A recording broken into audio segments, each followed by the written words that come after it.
America and to the republic for which it stands, one nation, under God, indivisible, with liberty and justice for all.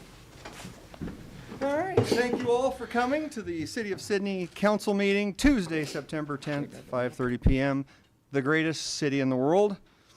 We will be doing this meeting in accordance with the Open Meetings Act, which is posted on that wall right there. And our first order of business will be to seek approval of the meeting minutes for the August 27th meeting.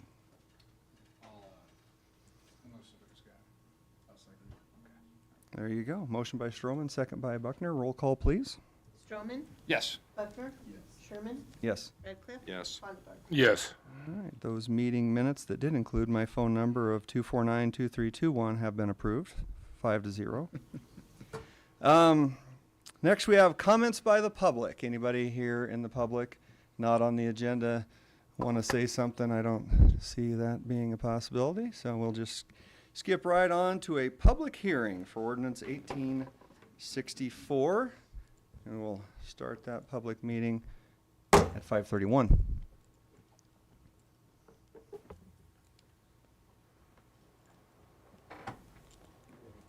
Jason is here to talk about the ordinance. Well, I think I was here a couple weeks ago. I know I was here a couple weeks ago. And we reviewed that area of the land out there, the 40 acres that the Hospital Association owns, to get some of it rezoned. Some of it just hadn't been rezoned for some reason. We thought we'd check that box and we hadn't. But we're trying to get that done now. So I believe it was approved by the Planning Commission. So just looking forward to getting that finally taken care of. And this is the land that is where the corner on where the trees are at, and then also where a portion of the nursing home sits currently. Where that old house was, that white Yes. house. Okay.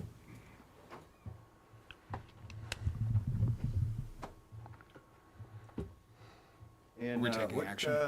do you plan on doing with that? No. I have no idea. Afterwards. We're gonna build a water park. Hey, I'm just kidding. you got my attention. No, we're currently, It's gonna be a sorry. lazy a river. little too much. It's Tuesday, right? Sorry. Still early. It's still early. The plans right now, we're scheduled to receive back the feasibility study on the cancer center that we're working on with USDA again, be our next project, hopefully this spring. So that land there needs to get, I believe it's coming off of ag. I think Marshall might not be helping me, off of ag into business, Central Business District. central business, so that we can put that piece of property on there and just fit the USDA payment guidelines. So it won't be corn. Nope. Or beans. And you met with the fine folks at the Planning Commission, We did. and They talked highly of you. yeah, well, that's excellent. Did they any public resistance there? Not that I'm aware of. I was the only one here, but not that I'm aware of. Marshall was there. Perfect. Except for Marshall, sorry. And the final, That's awesome.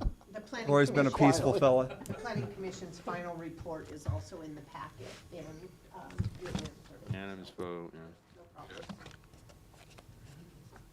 Has there been, I don't know if this is fair to ask you or but who, but has there been any of the neighboring landowners who we have to contact that have had any concerns at all? No, and I sent out letters through the planning commission and also for the city council. So they've had 2 opportunities to Okay. come, and nobody's protested. No protest. Not a ton of neighbors out there, I don't think. You gotta be a special kind of evil if you protest a cancer center. You don't want that on your resume. I can guarantee you. Yeah. That will look poorly. Yeah. So yeah, anybody else?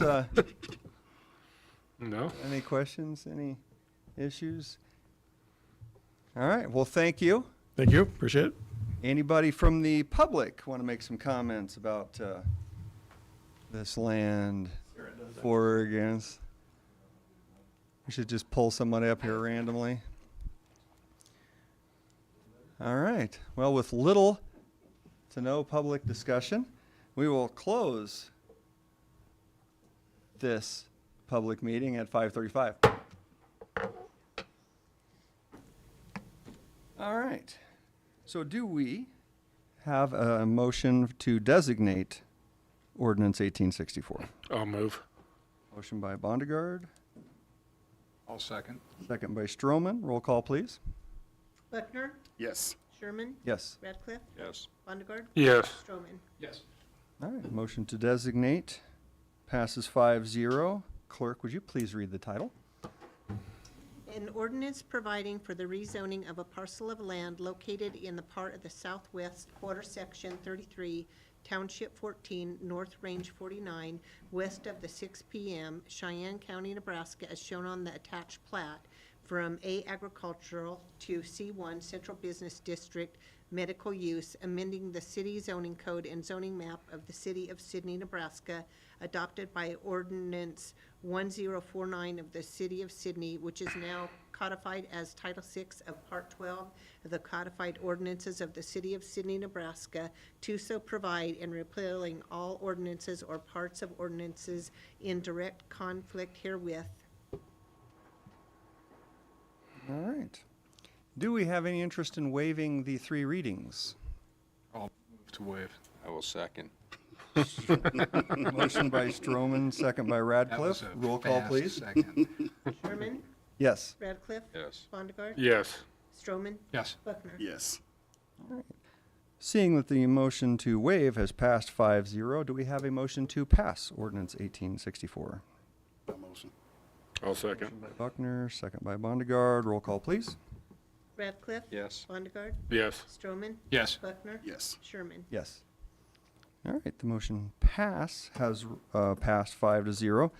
Lori, our clerk, would you please read the number? 1864. That was fantastic. Is there a motion to publish ordinance 1864? I'll move. Motion by Bondegaard, Second. second by Radcliffe. Roll call, please. Bondegaard? Yes. Stroman? Yes. Buckner? Yes. Sherman? Yes. Radcliffe? Yes. All right. Motion to publish passes 5-0. 1864 is now official. Thank you. Housing Board Authority appointment, Lori. Okay, the Housing Board consists of 5 members who shall be appointed by the mayor and a majority vote of the members of the council. The term is for 5 years. The Housing Authority is responsible for the administration of the Suvilla and Western Heritage. Van Kitt has been on the board since March of 2018. His term expires in October of 2024, and he is willing to accept another term, and the recommendation is to reappoint Van Kitt for another 5-year term. Any objections? No. Anybody in here? All right. Well, he's already there, and I think we should just let that happen. Any motion to approve Van Kitt for the approval of the I'll approve. Housing Authority Board? And I'll second. Easy for me to say. There you go. All right, motion by Stroman, second by Buckner. Roll call, please. Stroman? Yes. Buckner? Yes. Sherman? Yes. Radcliffe? Yes. Bondegaard? Yes. Perfect. Van Kitt is officially on the Housing Board for even longer. Now, we have a couple ladies here talking about a grant. Actually, there's only one on the list, but you're certainly welcome to come up. Pass through. Pass through. That's David's fault. I didn't know you were Putting bringing. on the meal. No, it's fine. Everything's been blamed on me, so I appreciate that. Hi, Cancel, back again. Seems almost every other month now. Speaking on behalf of E3 again, I'm pretty sure I've talked to you all extensively about E3's role and what we are trying to achieve in the community, so I won't bore you with that, but I welcome any questions if you have them. What the ask is today, so E3, when we first formed to focus on small business development, a lot of the feedback we got from the community is there was 500 different places you could go to try to get assistance, and they needed one place that they could go. That was kind of their one-stop shop to help refer them to either a space or the city or the chamber or someone else to get the programs they need to be able to get off the ground. So from that, we created the Entrepreneurial Navigator role, which is Alicia. That's why she's here. She's been in a role about a year and a half. And E3 can't technically hire a role because we're not our own legal entity. So we've been working the past year and a half with Sydney Public Schools to administer her payroll and benefits. And it's 100% reimbursed and refunded. We do have a 5-year agreement with Sydney Public Schools, but they asked us if you know anything going on with the school in the state right now, they're under a lot of scrutiny of all of their spend. And even though it is 100% reimbursed, it's just less of a headache if they have to continue to justify the position, even though it's 100% reimbursed. So we said we would look at other options. I could be a jerk and say no, and we're not going to do that, but I understand the position that they're in. We already have a strong partnership with the city. Our technical writer, the grant is passing through the city already, so it just makes sense to make the same ask to the city. So what we're asking is to be the administrator of payroll and benefits for Alicia at 100% reimbursement from E3. We're a nonprofit. We have our own entity. We're part of the Nebraska Community Foundation, which is its own entity, but we're not its own entity to legally hire ourselves. So that's why we're asking today. I would add that this is not a ploy to try to get this on the city's payroll long term. We have longer term plans. Alicia is grant funded right now. Our goal in the future is to make this more diversified, that we have other types of funding that help support this position in addition to grants. But the goal is to not make this a taxpayer funded position by the city long term. If our funding would ever go away, we wouldn't expect the city to carry that on anymore. So that's the basic ask for the city that we're looking to achieve with this. Any questions for me or Alicia? Yeah, well, we have a few. Clearly, Jay has looked at this and I have a little bit of a concern, just that we need to do some checking. Because when we do, because you're having most of your employment through the city, I'm concerned that we're making you a quasi governmental entity. Okay. And it's without having any kind of legislation that allows that. Okay. So I think that we need to talk with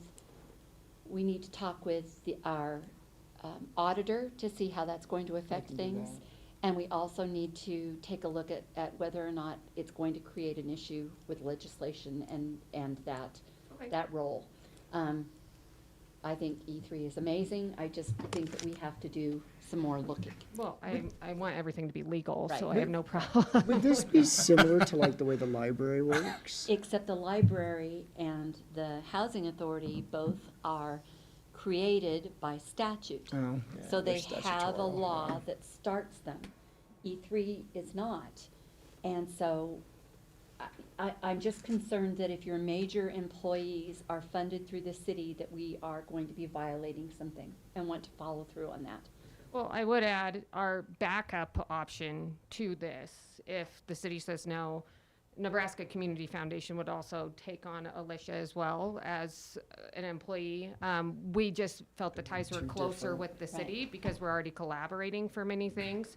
So we do have other options if the answer is no, that they've already said they would take that on because they hold our charitable fund, which is what this is coming from. It's just everything's already happening day to day with this. So we do have other options if the answer How is much- no as well. How much time does the school have before they need to? They told us they'll give us time for what we need to figure it out. So if I need to ask them for time, they've asked us to try to figure it out by the end of October. But if we can't, then we would need to stay on till December or something. I'm Well, sure they if- would appeal. So if the council tabled it until the second meeting is September, so that That wouldn't hurt So we could anything. take we the could time, do a little yeah. bit more Take the research, time to that research would it. I have no not be. problem with that. I apologize, I probably should have checked with auditors, I didn't know even. Yeah. Consider We that. just need to, I think we just need to be sure that we're not creating an issue. If we would say yes and it would not be okay, that would create more issues for you than it would solve. I just So- want to make sure we're also addressing the technical writer role at the same time because that Right. is already approved. Right. If we need to redo that as well, we need to I would prefer we Correct. just figure that all out at one time Correct. versus piecemealing it. Yep. But if it doesn't work, we can always roll the grant funding through the Nebraska Community Foundation as well. It just made sense since we're already working on things to keep it locally. But Right. if we have other options, that makes sense too. 501c3s, I know you won't have any problem running the funding through there. I just am concerned that there may be an issue with the city since the only things we do like that are statutorily allowed. And this is not something that it falls under statute, so. Yep, that's fine. Well, we do have other grant funder positions, but not all Right. of them.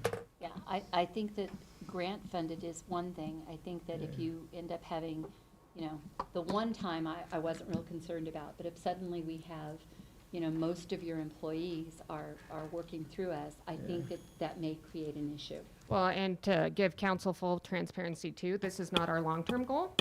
Our long-term goal is to establish an entity. E3 was created as a proof of concept, and the grant funding was created as a proof of concept I knew it was going to prove that people needed it, and it's a value-added service. What's the grant total up to now, like 175? That's gone out, 175,000 that's gone out? Oh, that's been granted through people? Yeah. I'm putting you on the spot. Even since the technical writer's been enrolled, I think 7 grant applications have already gone out the door and tons of business plans, so it's very effective. Long-term, this is not our plan to use the city as the pass-through because that's just not sustainable. Grant funding is probably not sustainable for everything. So this is proof of concept phase until we make 2.0, which is hopefully coming in the next year. Well, we can certainly appreciate what you guys are doing, and the growing pains that you're having to go through is obviously a great sign, and we certainly would love to work with you the best we can. We got to make sure everybody's protected and best interest served. Yep. So with that, we need a motion to table. You don't, since there was no action listed on this, Okay. sorry. So we'll see you in 2 weeks. Okay, perfect. We'll just put it back on again. And if any questions come up in the meantime, we're happy to action answer next them. time, So yeah. thank you very much. Absolutely. All Thank right, you. Thank you. All right. Recommendations for equipment maintenance or purchase at the solid waste. Dean. Good evening, council. Dean Sterling with Solid Waste Superintendent. So I'm here tonight to seeking the council's advice to proceed to move on with this roll-off truck. Last week, I lost both trucks, broke down.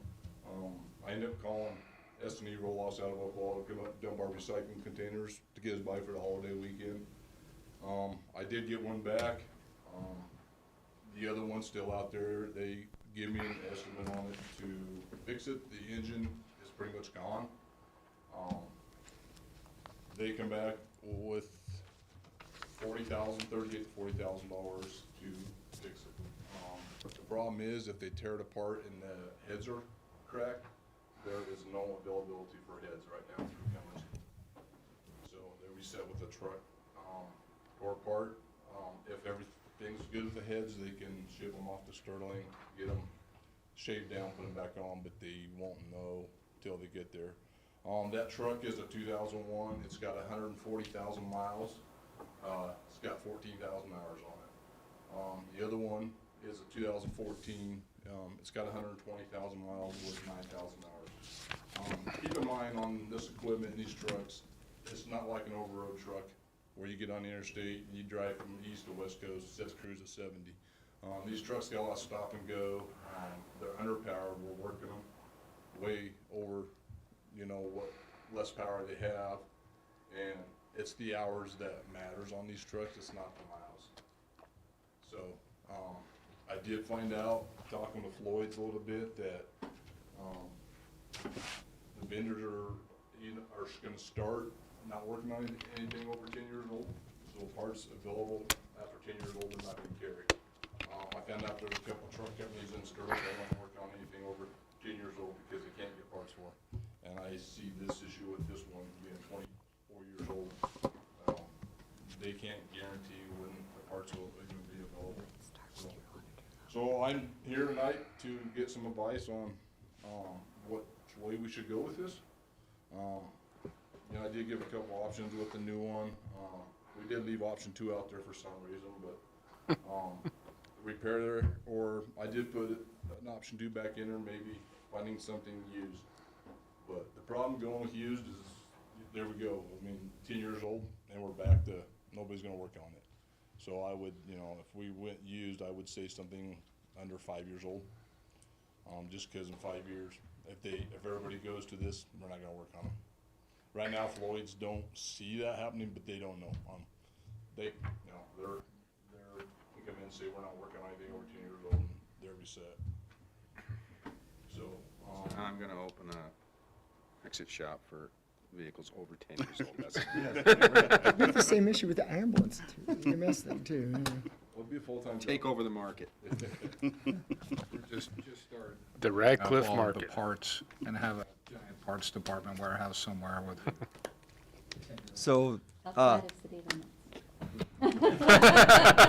obviously, time is an issue. What is the timeline for all three of these options? Well, a lot of that depends on, I went on the internet and I did some looking to see what this truck was worth. It's valued about $38,000. I don't see sticking another $40,000 into it. I mean, if we're gonna do that, we might as well keep it because we're not gonna get our value out of it. And I talked to one that had one on the lot and they want pictures of it, the one I had for trade-in and stuff. And I'm like, well, it's kind of hard right now, it's in the shop. And so I was honest with him, I told him what's wrong with it, and he's like, well, I'm not gonna give you $38,000 and then turn around and spend $30,000. I'll never get rid of it. And I said, well, that's the same issue we're in. I did went out on the used trucks. A lot of those have a lot of miles, and there you go. It's not the miles I'm worried about, it's the hours. All of our issues with our trucks that I'm seeing has the Cummins motor in them, and that's the problem I'm having. My one is 2 years old, has the Detroit, and I have not had a bit of problem with it so far, cross fingers.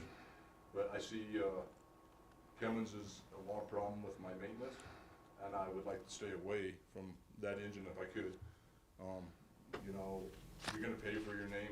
You're looking at Peterbilt, Kenworth, Max are gonna be a little more expensive, but they're a little more heavy duty truck. They take a beating a little more, but you pay a little more. So, I've looked around, like I said, it all depends if I did find 3 that's on the market right now, but, it all depends if they're in the government, source well where we don't have to go out for bids. If they're not on that, then, the policy is after 30,000, we have to go out for bids, whether it's new or used. And I doubt if somebody's gonna bid a used truck, but I don't know, but, so, yeah, that would, if they're if they're a government deal, like we do with a loader, we're good, but if they're not, then we will have to go out for bids. So if we have to go out for bids and then get a new one, I mean, we're talking quite a while, probably. Yeah, time you run your bid for 30 days and then, I'll decide and stuff. There is, like I said, I found 3 right now, but, how long they're gonna be, he did say a couple of them have been looked at, but he's got a couple more being built, but, I don't know how long they're gonna be there. If you build one, then, you're looking at a year out. And so right now, the only way we can get what we need done is to have somebody else come in and help us. How much does that run us a week? That's kind of we haven't seen invoices, I guess, yet at this point. I mean, I think Maybe they're not charging us probably charitable contributions. the favor off of their back, and then if they run into an issue type of deal, but there always could be that fact that we receive an invoice for something like this. But they're always gonna put their own interest first. Right, If yeah, it came down to that's us the and thing. them, It's not the city's interest at that point, nor the residents' interest at that point. It's what's gonna better their business, or, we're not gonna take care of Sydney first because we've got, 20 other bar roll-offs to take care of, so. Right. And just I'll give you a little more, how much those trucks are being worked. Yeah, that's just gonna ask, what's Both the of them are probably, working more than the trash truck is. I've got 25, 30-yard roll-off boxes. They're all out there. I've got 9 waiting to have one. We've done Love's compactor, we've done Walmart's compactor, we've done the hospital's compactor, cardboard. We got a compactor at Lugen, we got a compactor out there at Bell's Warehouse, which is Precision Homes, plus our own roll-offs and recycling containers twice a week. And both those trucks have snow boxes and does snow removal for Hank in the wintertime, so when he blows it off the street, so we run both of them. So they're being used, I mean, we're working them. So I guess, obviously, my number one concern is getting something as fast as possible, I think is probably the most important thing. The problem is there's two different types of trucks out there. There's a cable truck and there's a hook lift truck. We have the hook lifts. The cable type will not work on our roll-offs. They're not set up for that. And that's the reason I had to go with somebody with a hook type. They were nice enough, they didn't charge me this time, but coming all the way from Oklahoma, so that was a plus. But his hook height was a little different than ours, and it wasn't really safe when he's going to roll off, so he had to hook a chain around it and stuff, but, all the hook heights are different, but, so, that's where we sit. Right now, if we didn't do anything with that truck out of Floyd's, the reason it started is the fuel pumping out of it. So if I told them, no, we're not gonna fix it, I've got $12,000 in it already. Fixing the engine, it's just in the fuel pump and the labor, and they put everything back together and go from there. So if they put it back together, we can still use it until it You know, finally gives My out. last day, my last 3 months, who knows? So how hard have you looked for a used one? Pretty hard. A lot of the used ones I'm seeing are cable, and so, or they have the Cummins engine in them, and they're underpowered. I mean, that's that problem we have now. Is, I mean, these containers are heavy. You get construction in them. We're pushing 50,000-60,000 pounds. I mean, these trucks are stop and go. On and off. It's not over the road. I mean, I went to Potter, I went to Kimball, I went to Banner County, Dalton, Gurley, Chapel. I've been all over with these roll-offs. So, I like to have something that's liable on the road too. But I think the biggest problem with this one is it's just underpowered and like I said, all the maintenance issues I've had has been with Cummins. So I would like to stay away from that engine, and it's like I said, a lot of the miles I'm seeing are 300,000 miles. You're looking 20,000-30,000 hours. I just think that's not the way to go on a used truck. I mean, unless we go out and look at it and everything looks good, but I can tell you with that many miles on them coming from where Well, it's at. Yeah, and my only point is, I mean, if we buy a new one and we wait a year for it, and then this one we got at Floyd's breaks down in 2 weeks, we're still gonna need to find a used one to help us get through. Correct. But, I mean, like I said, I've got no issues with us going forward with a new one, but I think we have to have a plan for what we need to do in between that. Like I said, I still got one, the new one's running, but like I said, I lost both of them at the same time last week, and I lost them both before, so, I mean, I just don't know what's gonna happen, but, once I leave with both of them, then I'm done. It's like, I got a lot of roll-offs out there, a lot of compactors. I mean, I don't wanna call the hospital and say I can't dump your compactor. I mean, trash is starting to stink a little bit, but, that's sort of, I mean, even losing both of them, I told them, I need one right now, and that's the one they fixed. So. And then I got the news with this one. So we do currently have one that's running in one. Yes, my 2014's back on the road, and that's the one we're using right now. I mean, that's 10 years old. Damn. I talked to Merrick's Waste Disposal too. They said they got 5 roll-off trucks, and they're all cable, so they can't help me out. But he told me, he said, yeah, I'm running the same problem. I can't keep anything running. So I'm not the only ones having issues with the old stuff, but they dump at the landfill quite a bit. They're there 3 days a week, so but they're all cable. So I'm on the hook list. So I believe our best option is to find a hook lift, non-Cummins engine, brand new one, and then put that in motion, and then just deal with those other 2 as they come along, I guess. Is that Like I said, it depends on if I can find it where it's government, pricing, then we won't have to go out for bids. But if they're not on the source well, then we'll have to go out for bids. So, it might be, a couple months, but.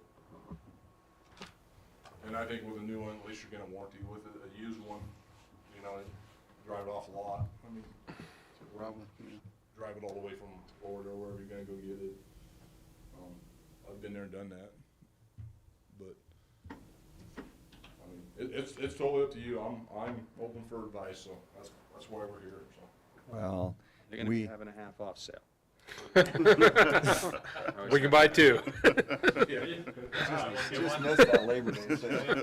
Make sure they're the same brand so we can.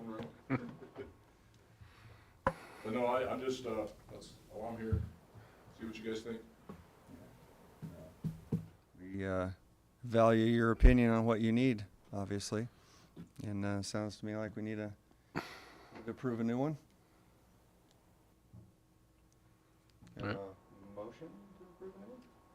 You don't have to have a motion, this is just, yeah, Oh, look at that. but you need to, I This- assume this- you're I'll here forget. because there's, Direct. So, I there's mean, a I just wanted budget to make sure that issue. there's obviously budgetary, constraints with this. I thought you were just It- standing there to look I'm not pretty. standing here to look pretty, but, obviously, this is not figured into our budget at this point, for either fiscal year. I mean, if we bought it tomorrow, we know that it's not here. We did not talk about this in the workshops. Obviously, this situation has come after. So right now, the way this stands is it would be a cash reserve basis that we do purchase this. The way that we put this together is it's more or less just seeking, what ways do you want us to go? What routes do you want us to seek? Which obviously I know we can probably dig into the used market maybe a little deeper or see what there is at least and give you a couple of options that way.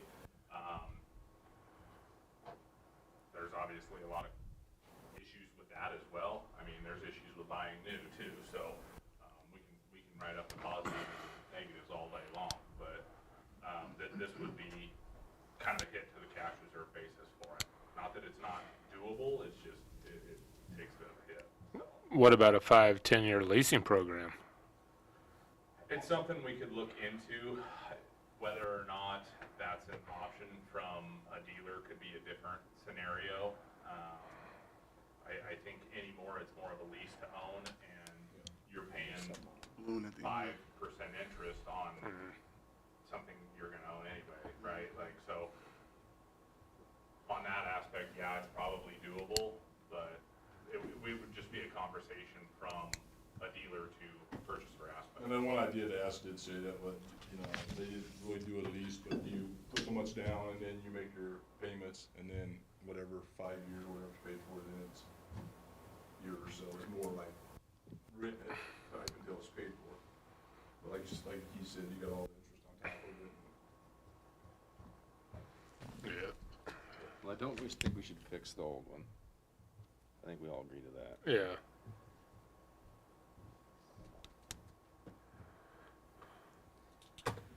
I think that gives us our answer to come back with a used or new option for you guys. Because you're taking that off the Yeah. table, so, yeah. And that's really what we were seeking is what do you want us to do? I mean, my biggest fear is you dig into that thing and the heads are cracked open and then you're in half your mechanic's bill and have to go buy a new truck. So there's another 10, 15 grand you just added to the new truck, so. Well, I look forward to your We'll be back. next presentation. More Will you both be doing it again? Well, I don't know. I've been on the internet the last 3 or 4 days. I'm sort of shorthanded right now, but I've been on trying to find stuff. It's tough. I mean, like I said, it's either cable or, it's got something that I don't think we need to get into. I mean, that's the problem we have now is it's all the same engine that we're having problems with.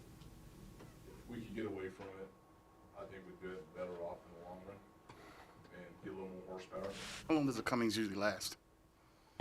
Like I said, you get in an over-road truck, 70 mile an hour, set the cruise and drive. Those trucks are holding out. They're made for it. With all the new emissions, all the problem is the stop-and-go trucks, all the delivery trucks. That's the ones who are having all the problem with the emissions because you're not keeping the heat up, you're not keeping that temperature up, and it's not burning the emissions out, so it plugs those filters up in exhaust. well, they're $5,000 a filter. But the over-the-road guys, they're keeping their RPMs up. They're driving down the road at 70, 75 miles. Right. They're keeping the temperature up and it burns it out. Where, just not just trash trucks, but any delivery trucks that are stopping and going, it's just, the new emissions is Hard on it. It's just, yeah, it's hard on them. And everybody, when I bought this last truck, I looked around, I talked to Gearing, I talked to the ones that had the Detroits and they weren't having problems. The ones that were having problems were the ones with the Cummins, and I said, well, that's the problem I'm having, so, cross your fingers, this is going on almost 3 years old, this truck, and I've not had anything wrong with the engine. I've had some body issues, but that's the company, but, the Detroit's been really good, so. So we're looking for a Detroit then. Detroit or, Match got their own, engine out, but I'm seeing about 400 to 450 horses we're needing. If we're putting out probably 300s all. And so like I said, it's 24 years old, but it's almost been there as long as I have, but, it's seen some miles. Like I said, I think, just doing a lot of research and talking to people I think Cummins has an issue, but they're not gonna admit to it. But I think if we could stay away from that and find a different brand of motor, we'd be better off. But, that's just my opinion. But I can tell you, my maintenance with the Cummins has been pretty bad here in the last couple of years, so. I want to try something different. Right. And to that point, on the over-the-road truck aspect, that's an 80,000-pound limit. For the most part, there's obviously your overload permits, but for him, I think he's in a different ballgame. That most of these trucks are probably able to pick up 40, 50,000 pounds and carry it day in, day out. But I think all of us know that when I purchase a roll-off, I'm not worried about the weight. I guess I'm gonna fill it to the brim and call them. So we probably a hard justification to say there's 50,000 pounds on there, right? Like you need to stop there. It's pretty hard to throw your refrigerators in the back and say that's 50,000 pounds, right? Like that could be 60,000 pounds that you're trying to get up on that truck. So Okay. Well, Yeah, I just, I think, another thing too is, across the scale right now, we're about 455,000 for the year. And I did, a little bit of research on that, and just the roll-off trucks, bringing the roll-offs in, dumping them, overweight charges, trip charges, those trucks have brought in 196,000 of that 455. So they're being used, and like I said, I've got 25 roll-offs out there, and I've got 9 or 10 on a waiting list one, so the revenue's there for them. I like, to try to find something a little bit better than that one. but we'll find you a couple options. See you here in the next couple weeks. All right, sounds like a deal. You can have a seat for a second while we approve the budget, and then you can come back up again. Right. Or the claims. 5 When seconds. we didn't expect there to be one, so there can't be. Burke did the claims. Probably our first string claims checker. How do you feel about I that? feel pretty good about it. All right, do we have a motion to pass the claims for August? I'll move. Vondergaard, motion. Second. Stroman, second. Roll call, please. Buckner, Yes. Sherman, Yes. Radcliffe. Yes. Sorry. Yes. Yes. I heard them both say it. All right, Kagan, you're back up. Well, good evening, council. Good evening to you. Hello, Keegan. All right. Long time no so, see. Looking at August's numbers, it was a good month overall, I think, across the board. Everybody's been working hard. We've got a lot of things going on across the city. We've had that for the last several months. But digging into it, we're definitely having a positive month overall. When we look at property tax and DMV, it's kind of flat to last year, but we are up. Sales and occupation tax was up 22,000 over last year. 16K was from the 1% sales tax line item over last year. So we are seeing a lot of people out and about, still in that summer phase for this report aspect as far as a sales tax perspective. But So still seeing a lot of travelers, still seeing all that money flowing, you know, when people stop and get their candy bars and their gas and so on and so forth, and even doing the shopping here in town across the board. So definitely want to keep seeing those positive numbers come across, which I would anticipate that we will still see. We'll obviously see a slowdown in the sales tax perspective as we go into our colder months. You know, obviously there's going to be a lot less travel, but still we're sitting in a good situation. So fees for service was up 7.9. This is just another positive month for golf course and the transportation bus. I think, you know, the transportation bus has a lot of good things going for it right now with the moving to the Saturday aspect, as well as, you know, a couple of things expanding that with the school kids, getting them from place to place, as well as, you know, Casey's doing a good job at maintaining that budget and keeping it going forward too. So down to state, federal, and county, up 7.6K to last year. Down 7.6K to last year, sorry. This is just due to a transportation bus reimbursement that we get from the state and a federal level. So there was 2 last year where we had 1 this month. Whereas, you know, we could look at that a month ago and we received 2 statements over last year's 1. So it's just kind of a timing thing there. Franchise admin fees were obviously up 2.5K over last year. This is mainly just from a 2.4K TV franchise fee, just a timing thing, I would assume, nothing real to call out there. And then on the other, we're just up $900. I would say that that's going to continue to trend flat, so no big call outs there. When we get into the yearly level is where we're going to see that growth across the board, right? Like obviously we have some sales and occupation tax that's down, but obviously we had a big payout last year that does affect this year's number, but proactively we are increasing. So it is, you know, we're seeing the movement. People are still out buying stuff. Nobody's holding the pocketbook close to their chest at this point. So kind of jumping over into the funds aspect, the general fund was down 100,000 this past month. Streets down 182,000.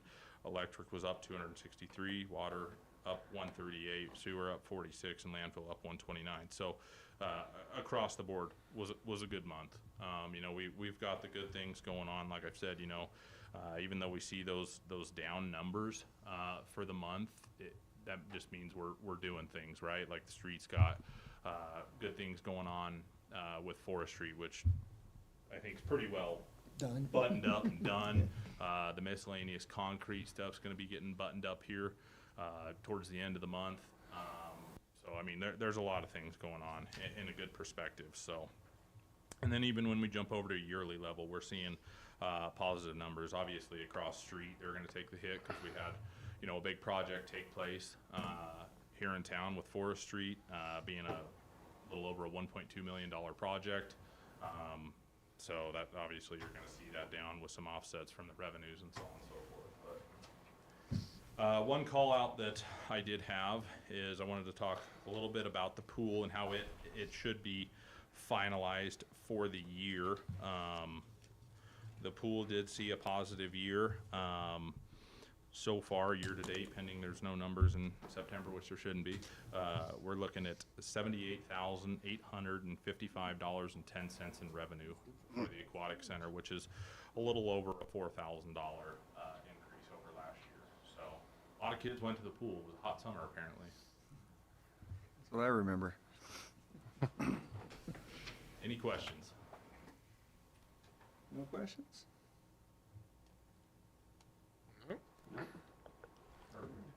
Free to go. You'd make a motion to approve the budget report. So moved. Radcliffe with the motion. I'll second. Undergard with a timid second. Roll call, please. Yes. Radcliffe, Yes. Bonnegar, Yes. Strowman, Yes. Buckner. Yes. Motion passes 5-0. And you have Tall a people that were PowerPoint. before We me. love PowerPoints. I don't get to do the fun. I'll do the PowerPoint. Peyton gets to do the fun PowerPoint, so I get to do all the other stuff. So. Well, as you know, it's budget season, and we're getting the budget finalized. This is the first time we'll bring this to the council. We will bring it again at the next meeting, and at that point, then it will be in a hearing form. So the reason we like to do this is so that everybody kind of gets to hear what our plan is and see what all the council is wanting to do before they form any questions they might want to have when they come for the public hearing.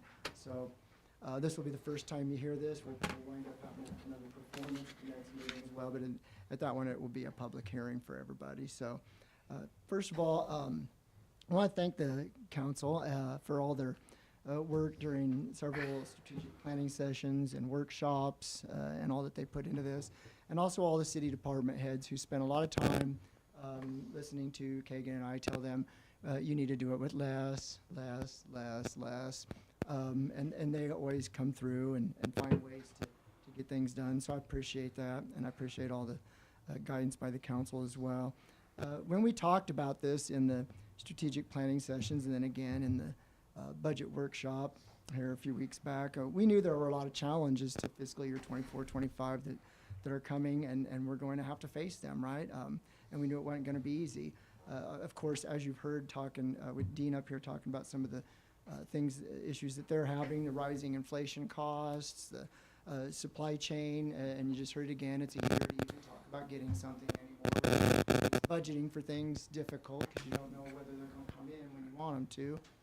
And then also some increased legal expenses because Jay has been so graciously working for much less than she probably should have the last several years. And we also have some other things that we need to address. We have some infrastructure in our buildings, mostly to mention the chamber building that needs some work and some other things. Our health insurance was doing very good. We were on a really nice run there for about 4 years, but we did take a really large increase this year. So that's another obstacle we had to overcome, as well as the EMS subsidy that we'll have to carry for at least a while until us in the hospital and the county can get that thing rolling and hopefully not costing as much as what we are paying to start it out. So a lot of challenges we had, and council was good at addressing those when we met and talked. But I do want to say, with all that in mind, I know I'm painting a pretty horrible picture, but with all that in mind, the budget that we're proposing is still a balanced budget. We have as many expenses as we have revenues, and it is a decrease. Not only, and I want to make that very clear, not only in mill levy, but in the amount that we are asking for property tax. So it is property tax relief. So I don't want to mince words on that. The county assessor, our city's total value went up very slightly this year. It really wasn't much of a change. It was about 491 million last year. It's about 493 million this year. So, and some change. It was a little under 2 million increase, which doesn't really affect percentage-wise. That's very small, right? What we did, or how we're able to lower the mill levy, and I'll just go ahead and give the numbers. Kagan's going to go over them in his PowerPoint as well, but we're wanting to lower the overall mill levy or the council's wanting to lower the overall mill levy from 5446 to 0.4948, which is over $210,000 less dollar ask than what we asked last year. And we're still meeting all these other needs of the community and of the city. So how did we do this? We've been at this for a long time, right? This isn't a new challenge for us. We knew that,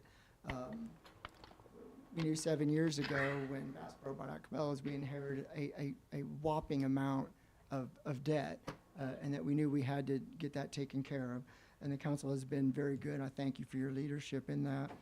We've done this a lot of different ways, using state and federal programs to fund projects rather than property tax payers' money. We've been very good at that. The city's been very good at that. The county's been very good at that. Keeping spending to a minimum. The department heads have been fantastic. As you know, I think almost all of them came to the budget workshop, and you got to hear from their mouths, you know, what all they're doing to cut costs. And over the last 7 years, as I said, 7 years ago we had 36 million in debt. That is a whopping amount. As of this proposed budget, it'll be down to 23. So still a lot, but that is a lot to shave off in that amount of time. We've done a really good job at that. And recently, one of the reasons we're also able to lower the mill levy as well as our dollar ask and provide some property tax relief is in this current year we're in right now that's going to end at the end of this month, we did pay off 2 recent bonds. So 2 of them retired, right? Still got some to go, but we did retire 2 of them, and so that's good. Auditors have consistently came to the council and gave us a wonderful assessment saying we're managing our money well, we're doing the right thing, paying off debt. And it also shows in our A+ bond rating, which we've been able to carry ever since probably, about 6 years ago when we got that rating, and it has not budged from then. We did refinance debt. I know that there were some questions about that and how that happened. We did refinance debt back in 2020. We refinanced a lot of it to save about 90 to 100 grand a year. We did not extend any debt, regardless of what maybe what you've heard from other people who have asked about this. We did not push any debt into the future. We did have to acquire a new one, though, that our payments out in the future, and that was not due to our own free will. That was when the state came in and did Link 17J, and y'all remember they pretty much just say, we're doing this, and here's your 20% tab for $2.5 million, and you don't have any option but to pay that. Now, I do want to say one thing, though. That bond is not property tax funded. The state would not even allow us to use property tax for that. That's funded through our highway allocation funding that we get. And thank goodness that that's been going up and up and up the last few years. I think we used to get about $890,000 in highway allocation, and we're up just to almost $1 million now. So that is helping make those payments and still allowing our street department to operate efficiently. Sales tax, I think Kagan spoke to it wisely. Sales tax continues to raise year after year. It's a little bit more and more. Now, when you look at the budget, though, you'll see sometimes there's more budgeted for sales tax and then sometimes less. And people think, well, how is it raising if you're budgeting less? And that would be a very good question. There's a lot of reasons for that. Most honestly would be we have to pay a lot of times when businesses apply for grants, and E3 talked about that when they were here too. So it's always very good to have all these pieces of the puzzle together. When people apply through the state for certain grants through Imagine Nebraska, that comes back to us. The state says they're paying for it, but are they? They come back and they hit a section of our sales tax for it. So sometimes we can't always budget as much. Now, a year ago we got a great big bonus, and somebody hadn't been paying, and the state collected it for us, and it was fantastic. But generally it goes the other way around. Somebody applied for a business grant somehow, and now we've got to pay our share of it. And so if you know that ahead of time, which we do this year, we know there's at least one coming, and so we chose not to increase the budgeted sales tax this year, even though we think it will go up.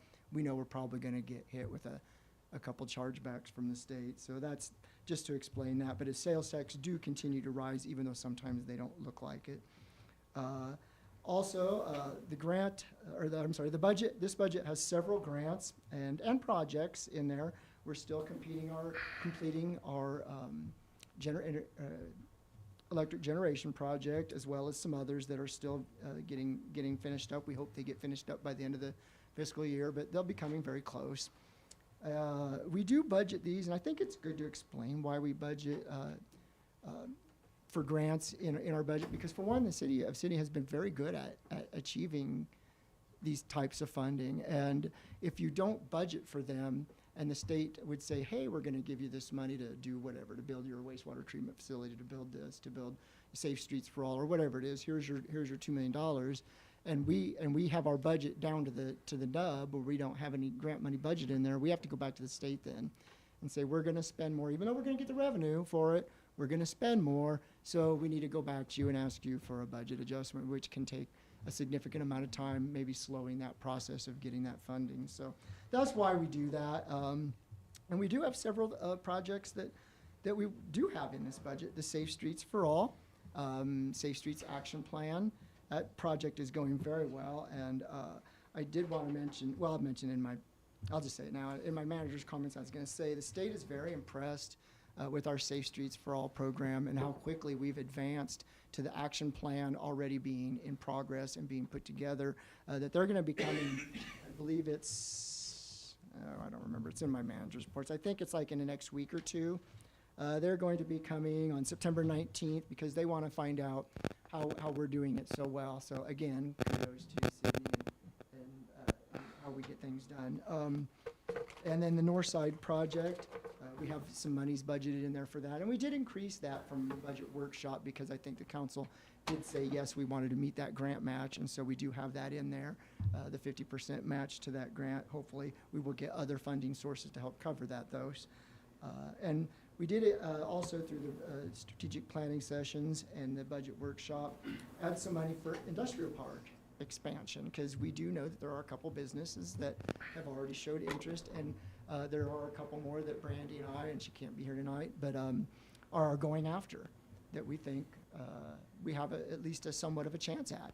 So we did add some money to expand the infrastructure in the industrial park, and then also we have money included in a grant form for things that Creative District and other agencies are doing. And we're still wanting to do things with Hickory Square as well. And I think being such a historic area, I think we'll have a good chance. And I know there are some grants out there now that will probably take a good hard look at that being the old Lincoln Highway, and maybe we would have a chance at something like that if we kind of played it that way. So we do have some money in there for those kind of things.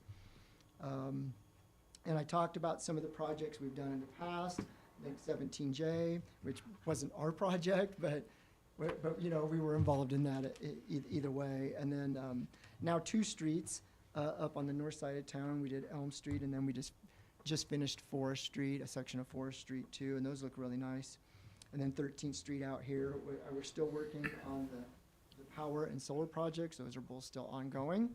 We have weekly meetings with the solar folks as well.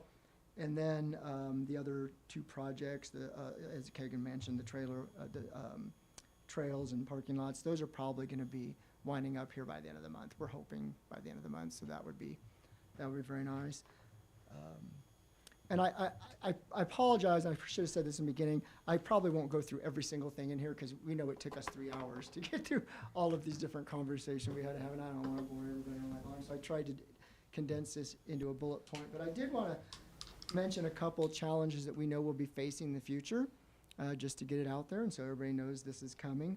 We know that our landfill cell is going to be, we're going to need a new one soon, and that's going to be a significant amount of money. And we know that we need to start putting together a plan for that, and the council has been talking about this in strategic planning, and you're aware of it, and we know it's not going to be any easy, but we're going to have to come up with a way of handling that. And then also, as we remember, the state had mandated that we start treating our discharge because Lodgepole Creek apparently is recreational. As I've mentioned before, I don't know that I've ever seen anybody jet skiing in there, but that is going to be a significant cost to us as well. But those are some things, not in this budget, but we will need to consider in the coming fiscal years. So I did want to at least mention them so that they're out there and people get used to hearing this because they know it's going to happen. We have no option. Unfunded mandates come your way, and you have to deal with them. So that was all I had in my bullet point. I know that through the strategic planning sessions and budget workshops, we went over significantly larger amount of more detail than that. So if there's anything the council wants to touch on that I didn't include in my real quick rundown, I'd be talk about it. But I did want to be clear for sure that we are reducing the mill levy and the amount we're asking. So, been a long road getting there, but here we are. Very, very positive. Went to the EMS ribbon cutting. That was really awesome. And Jason seems to be here every week. We just did the ribbon cutting for EMS, and I think Thursday is the one for the extended care, and now they're wanting to build their cancer center. It's going to be a really cool campus out there, huh? Mm-hmm.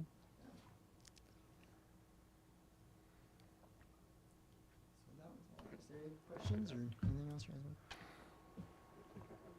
want? Kagan's going to do the fun part, and he gets the graphics and all that kind of stuff. I get to The dollar bill. the dollar. I'm waiting on it. I know. Are you ready to do your more? Okay. Without any further ado, Without any further ado, now for the good part. He gets the pictures and the colored stuff. And Burke, I did listen a little to last year's, and I did find out that the dollar bill is your favorite slot, so it is, we'll spend, let's say the next 30 minutes on that, so. Yeah. All right, jumping into things here on the presentation, let me grab light here real quick. Can you go to the other one? Oh, you go to the other one? Yeah, because he has that end seat. That's the worst one. That better? I'm gonna fall asleep.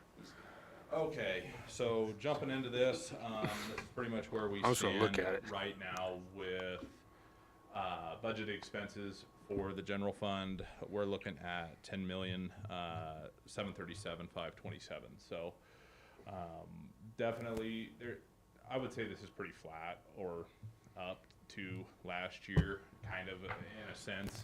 When we look at that capital projects, obviously we're seeing that drop by quite a bit from last year's, just because that was had these two projects, Forest Street and or not Forest Street, the miscellaneous concrete projects figured into it. So that's kind of down, but overall, the special revenue side and the LB 840 stuff, those are just kind of the one-off accounts that we have. Obviously, LB 840 is an economic development plan for growth, which we run, historical preservation board funds through and so on and so forth. So there's some granting there that gets expensed out. And then the special revenues is pretty much just like, we have some golf development funds that kind of roll out. Perpetual care, things like that. Yeah, perpetual care funds, stuff like that. It's kind of just like the safety funds. If something was to happen, we're able to expense it out of there. And then we look down at the proprietary functions. You'll notice that obviously streets jumps up there quite a bit with a couple of projects there in the industrial park. Electric stays pretty well flat, kind of up. Same for water, sewer, and landfill. So bringing everything to a total non-general of $24,451,975, and then debt service at $2 million, a little over, almost $2.1 million. But that's just the bills we have to pay this year. Nothing really scary there or anything like that. Like David said, we're going to lower property taxes, and I think the bigger thing for there that I would like to focus on is the fact that it's a dollar for dollar decrease. So overall, it's a good scenario, I think, for the residents of Sydney. Total expenses for the city looking at $37,255,595. So next slide is just obviously a pie chart of how all that breaks down. Obviously there's the two big funds between the general and the electric coming in there. Revenue side, this is where we kind of break down into how things are going to flow out. The sales and occupation tax is going to be kind of that one that I think can be kind of tedious at times. Could go in the benefit of our hands if we have a warmer winter with people still moving around, buying things, doing things, getting the family out. Winter sets in early, and Jack Frost decides to put a hold on those things. That's obviously going to be the hint that we can't predict, right? So kind of still looking at that as as we move forward here. Obviously this is an election year as well, so that definitely plays into a lot of different things for that aspect too. So, but for the most part, we're looking at the general revenue being at $10,217,527. Again, like I said, we'll have those special revenue funds making a little bit of money. Like I said, with golf development, cemetery, perpetual care fund, water, parks, so on and so forth, and then economic development plan, obviously, still getting that kick over from sales tax and supporting that fund moving forward. So I would say for the most part into your proprietary functions, these are going to be flat to little growth, maybe a little down depending on the fund that we're looking at. But obviously, I think there's a lot of potential for the proprietary funds, trend-wise, that we've looked over the last 4 years, that there's some opportunities that we can do a little bit better, as well as, you know, in managing those operations and growth and projects and so on and so forth. So bringing total non-general to $24,451,975. So, and then debt service, obviously, same thing, with those funds being the $2,066,039. So total expenses looking at 37 million. I'm sorry, total revenues, we're looking at 32,791,862. So, even though you can't see it there at the bottom, I think we're in a good scenario that I'm not concerned with where we're at. There is gonna be some cash revenue expensed, with the projects that David had mentioned, you know, Industrial Park and, Northside Park. If a couple of grants don't come through, we still have an opportunity to continue forward with those if need be, but hopefully we get those grants and we don't have to see such a hit to the cash reserve basis. And then, again, the pie chart to break that all out, percentage-wise, obviously, general fund and then electric fund being those two big ones there. Looking at it, this fiscal year shows a budget of the 32,170 with the expenses. That's a mistake on my part. Looks like it's supposed to be 37,255,595, making that difference a little bit higher. But each year we do budget 500,000 in the electric department and 200,000 in the water. This is mainly just for emergencies. And then when we look at the electric department, they also have carried over the generator relay project from last year, so putting us still at a positive. Those numbers are off, so I apologize. But essentially, these projects, again, not paid for with taxes or fees or anything like that. That these are projects that the city is funding out of cash reserves. Budgeted projects, the generation project, obviously the carryover from last year, the wastewater treatment facility plant. Obviously, we're moving forward with that. We do have ARPA funds left that are budgeted for that, as well as equipment reserve money. So we're sitting, waiting patiently on our opportunities to get this moving forward with our engineers and, you know, the contractors and everything. So we're kind of just in a holding pattern, I guess, at this point, ready to spend our money at you know, any call. And then Northside Park, obviously, we got back that estimate a little over 1.5, with the estimation of getting it on a grant level, but we also added the 600,000 in preparation that if things happen, we can still have the opportunity to move forward. And then the industrial park, obviously, like David said, a lot of interest there, so planning on trying to figure out what the expansion of streets and infrastructure looks like out there, and move that aspect forward. This is the part that I find most interesting, that we are lowering those mill levy perspectives. And like I said, again, this is a dollar for dollar reduction. I don't know if I can stress that enough, that we are finding ways to be supported on ourselves, right? Not on our taxpayers. So this is a good foot forward. You know, obviously the state legislature's done a couple of different things to change the way budgetary aspects will work with passing of LB 34. I think there's a lot of growth still to come from the state legislature level on how we'll grow and prosper that down to the municipalities and villages and so on and so forth. So, but again, we're dropping that mill levy on a good percentage basis. Again, sales tax, you know, we're projecting about the same. We do have those hits on an economic development basis, but I'm going to guess that we might be a little bit down, but with where we're trending right now, we'll have a good positive year. So hopefully that kind of counteracts that next year, that we kind of still have a good positive year to be be able to take those hits, so. And then again, the 300,000, to LB 840, so.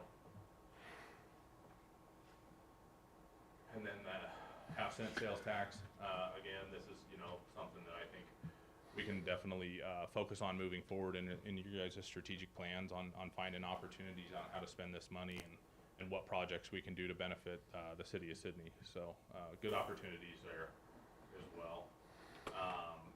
Here's our 2023 taxpayer breakdown.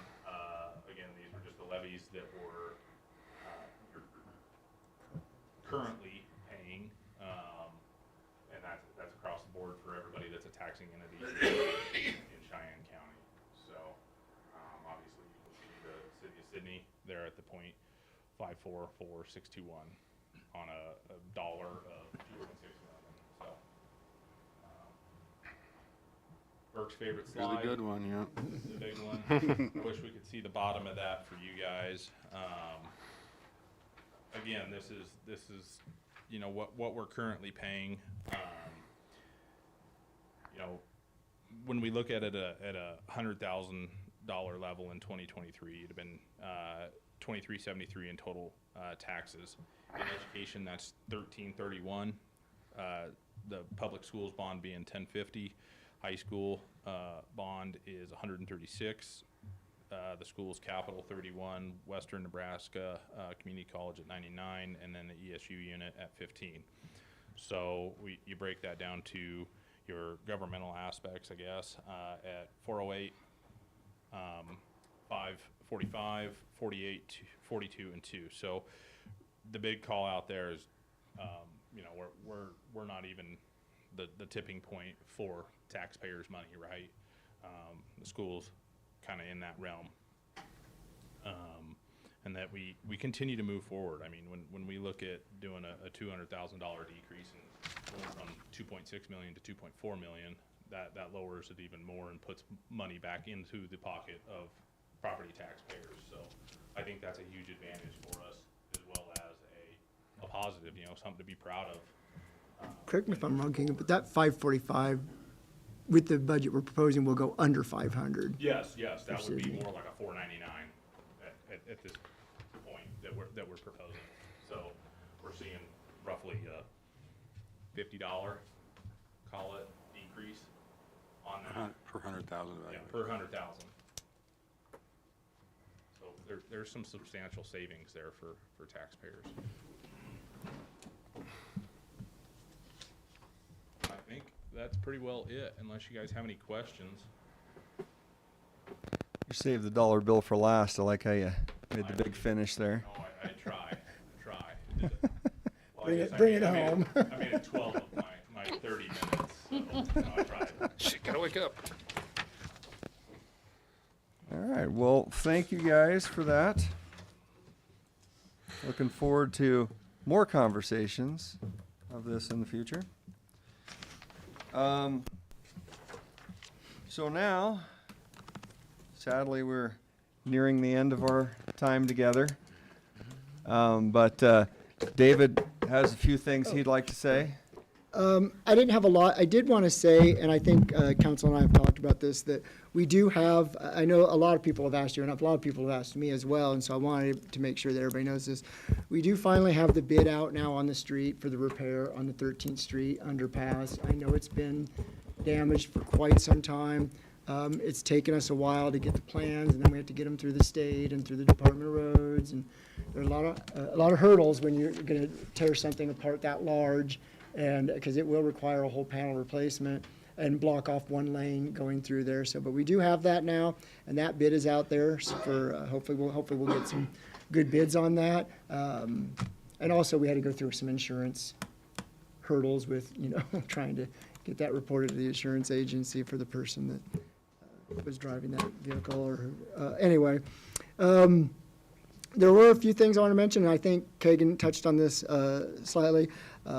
This Friday, the League Legislative Committee will meet. I'm on the League Legislative Committee, so as usual, I will take notes and bring back whatever I can for the council that I think we need to concentrate or think about or take any action on. And on September 17th, Economic Development Advisory Committee will meet, and they will be discussing some incentives that they have been working on with the Cheyenne County Community Center to help them expand their early childhood development. So that's very cool, I think. And if the advisory committee chooses to move forward, then Brandy and I will be bringing those to you for final review and approval. But I love what they're doing there as well. The hospital's growing, the community center's growing, everything's going really good. And then, as I mentioned, I already mentioned the Safe Streets for All. The state will be here to take a look at that. And then on September 23rd, I'll be in Gering for most of the day because the governor's 6th region, 1 Nebraska, is doing an in-person meeting up there. So I will be up there for that on the 23rd. That's about all I had going forward. So. All right. And anything on the other railings? I mean, we're running low on bridge railings Oh, my around this goodness. town. People don't like railings, right? What is the? I know Jay's working with the insurance company on the most Yeah. recent one. Yeah. Oh, yeah. Yeah, we reach out, let them know, what we've got, and then they process it, so. Yeah, because it's not some equipment we got on hand. You got to have special things and safety and all that kind of stuff in mind, so. Yeah. We're working on it.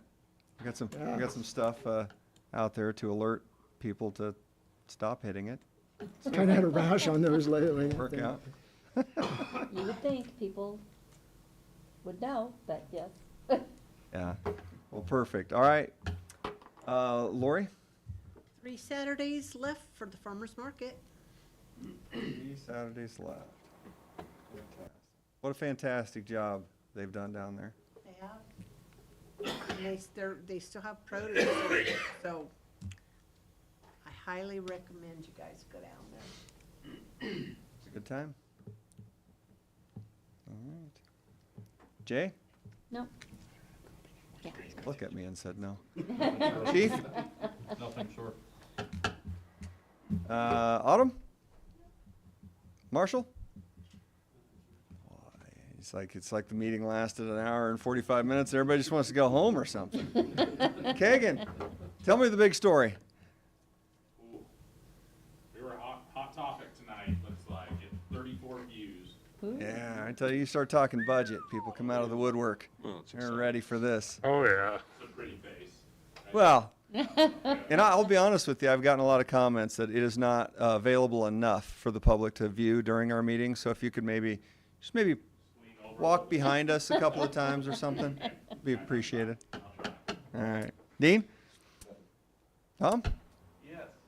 There we go. Yeah. The gentleman I work with, he's going to be giving a tour this Friday at 9 o'clock in the morning. I'd like to invite you guys to the old power plant. He worked there started in 93, and I think he spent 20 years in there, but you guys are more welcome to show up at 9 o'clock this Friday. 9 a.m. Which side? You'll be on the west side over there? West side, yeah. West side at 9 a.m. You gonna invite the media? They love that stuff.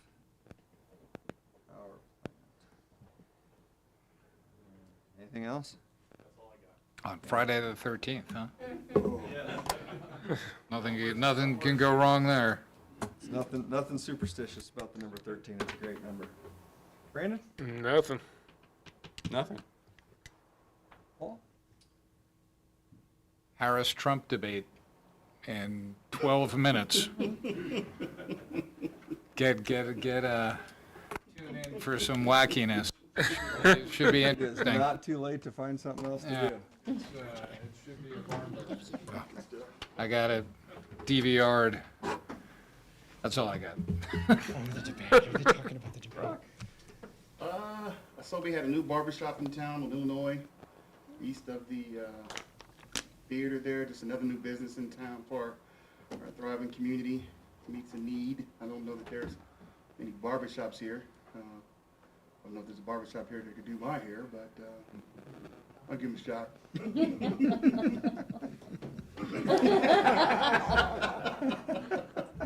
And I was also seeing that Way Out West was seeking donations for production of Clue. They're a nonprofit, and And so their donations are, your donations are tax deductible, and they were saying that you would have a chance to have your business in the program if you donate, and I think I saw that Kelsey Arrington was the contact for that. Just something else that our community is doing. I think it'd be cool to have a production like that, interactive, for the community to go out and enjoy. I think they're doing that down at the Elks, right? Yes, So they're end doing of that October. End of October. So if you guys feel, you know, like you can donate and help them out with that production, the better the production, the better the experience. So just some community going on, business, that's all I got. That's fantastic. Yeah, Kelsey Arrington, two-time state champion in speech. Yeah. I don't know if you knew that or not. I did not. Pretty fancy. She's helping out down there. So a lot of great people come from Sydney, greatest city in the world. The flower shop. She just reopened down in the Safeway. So They're busy. busy. Fantastic. Speaking of busy, ran into Joe like 3 times in the last week, meeting with people, running around town, hitting the ground running. So appreciate that. We talked with the E3 group, growing so fast they need people to help them out, which is awesome news. I guess it's about all I have for this evening. Unfortunately, for you guys, you can't stay. I love to say, you don't have to go home, but you can't stay in here. We are going to be in a closed session for personnel reviews. There will be no action afterwards, almost guaranteed, but certainly welcome to hang out in the hall. Take, my guess is 52 minutes, is what I'm guessing. But anyway, we have to ask politely for a motion to go into closed session. So moved. Motion by Radcliffe. I'll second. For the purpose of personnel reviews. And that, motion by Radcliffe. I'll second. And Bondegard was the second. Radcliffe, Yes. Bondegaard, Yes. Stroman, Yes. Buckner, Sherman. Yes. All right, motion to go into closed session passes 5-0. And at this time, we will go into closed session at 6:52 p.m. this evening. Thank you all for